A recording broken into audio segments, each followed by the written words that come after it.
the way things go after a team has success, and you coached at all levels, which is one of the great things I love about the chance we get to visit, is just to get the understanding and the levels of football here. But it's so hard when you have success one year to come back and impart that message to a team and kind of say, hey, we got to go do it again, right? It very much so is, Wes, for a number of circumstances. One, competition is so much about having an edge, and having something to prove on every play, every day. And that's really what competition is. And in any business, that's what it really is. It's the next achievement that really counts, not the last one. But it's human nature when there's, in the eyes of people, nothing more to be proven. I mean, when you win the championship, it's easy to make the assumption, well, we've proved everything we have to prove. But that was last year's team. Right. What you also have in those circumstances are a lot of players who maybe weren't out there to win the championship, but got all the benefits of it. They got the warm-up suit, they got the watch, they got the ring.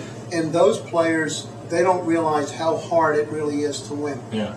And when a team loses an idea of just how hard it really is to win games, then they lose a little bit of that edge.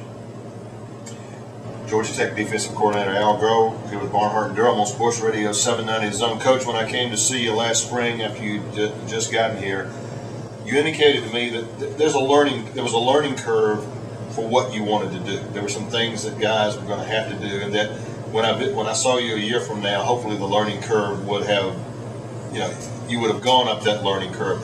How is that learning curve being based on where we were a year ago and where you are now? How are things transitioned? Gotten better? You're very right, Tony. There's a process that's involved in the installation of any system, and last year was the fourth year that we put this in from scratch. And the hope is always that you can learn from the previous experiences, and maybe it would be possible to jump a little bit ahead of schedule.